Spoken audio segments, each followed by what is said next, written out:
Você já se perguntou quanto tempo um ser humano consegue ficar sem comer? 3 dias? Uma semana? A resposta é bem mais complexa e, sinceramente, fascinante do que parece. A verdade é que não existe um número mágico, porque depende de vários fatores, como o peso corporal da pessoa, a sua genética, o estado de saúde geral e, o mais importante, se ela tem acesso à água. Sem água, a sobrevivência é de apenas alguns dias, mas com água, a história muda completamente. Vamos pensar no corpo humano como um carro híbrido incrivelmente inteligente. Primeiro, ele usa a glicose, que é o nosso combustível de acesso rápido, vindo dos carboidratos que comemos. Quando essa fonte acaba, geralmente em algumas horas, o corpo entra na fase 2. Ele começa a quebrar o glicogênio armazenado no fígado e nos músculos. Pense nisso como um tanque de reserva. Esse glicogênio nos dá energia por mais umas 24 a 48 horas. Depois que a reserva de glicogênio se esgota, o corpo entra num estado chamado cetose. É aqui que as coisas ficam sérias e interessantes.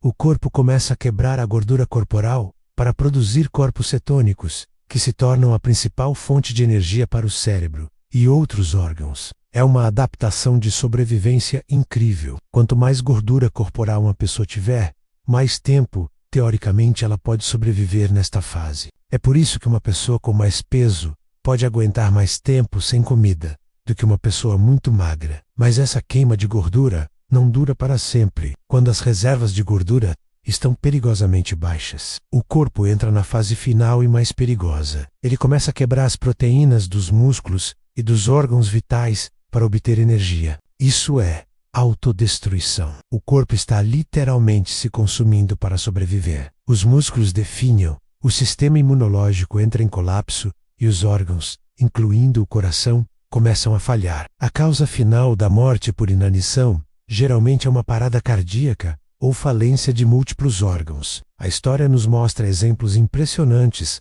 e, ao mesmo tempo, trágicos de sobrevivência. Um dos casos mais famosos é o de Angus Barbieri, um escocês que em 1965 jejuou por 382 dias. Sim, mais de um ano sem comer alimentos sólidos. Ele começou pesando mais de 200 quilos e queria perder peso. Durante todo esse tempo, ele ficou sob supervisão médica constante, bebendo apenas água, chá, café e tomando suplementos de vitaminas e minerais. No final, ele perdeu cerca de 125 quilos e manteve um peso saudável por anos. O caso dele é extremo e só foi possível por causa do seu peso inicial, muito elevado, e do acompanhamento médico rigoroso. Jamais tente algo assim em casa. Outro exemplo vem das greves de fome. Em 1981, durante os protestos na Irlanda do Norte, um grevista chamado Kieran Doherty sobreviveu por 73 dias sem comida antes de falecer. Mahatma Gandhi também fez várias greves de fome como forma de protesto político,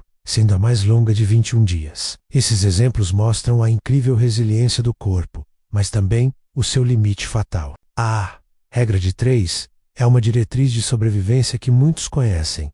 Você pode sobreviver por 3 minutos sem ar, 3 dias sem água e 3 semanas sem comida. Claro, isso é uma generalização enorme. Como vimos no caso de Angus Barbieri, o limite de 3 semanas pode ser muito maior em circunstâncias específicas. Mas, para uma pessoa comum, com um peso médio, passar de 21 dias sem comida já é entrar numa zona de perigo extremo, com danos irreversíveis aos órgãos. Após 40 dias, a sobrevivência torna-se altamente improvável para a maioria das pessoas. É crucial entender que o jejum prolongado, sem supervisão médica, é extremamente perigoso. A falta de nutrientes essenciais como vitaminas e minerais pode causar problemas graves muito antes da inanição total. Deficiências de potássio, por exemplo, podem levar a arritmias cardíacas fatais. O corpo não foi feito para operar sem nutrientes por longos períodos. Mas e o jejum intermitente que está tão na moda? É a mesma coisa? Não, de jeito nenhum.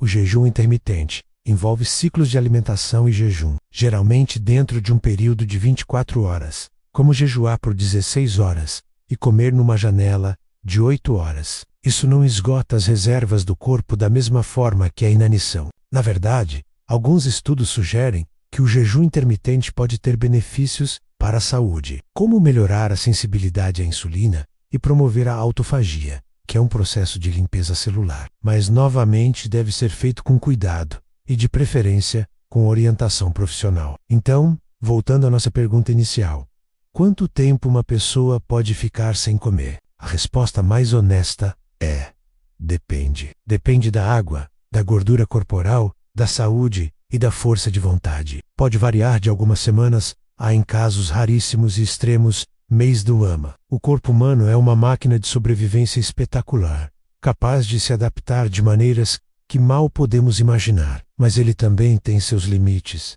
e brincar com esses limites é brincar com a própria vida. É importante lembrar que as informações que discutimos aqui são para fins educacionais. A privação de alimentos é perigosa e pode levar a consequências graves e permanentes para a saúde. Se você ou alguém que você conhece está lutando com transtornos alimentares ou com a imagem corporal, por favor, procure ajuda. Existem profissionais qualificados e pessoas que se importam e podem oferecer o suporte necessário. Conversar com um médico, um psicólogo ou um nutricionista é o primeiro passo. Não hesite em buscar esse apoio. Obrigado por assistir e por explorar essa questão fascinante conosco. Se você gostou do vídeo e aprendeu algo novo, não se esqueça de deixar o seu like, se inscrever no canal e ativar o sininho para não perder os próximos conteúdos. 8. Approxima.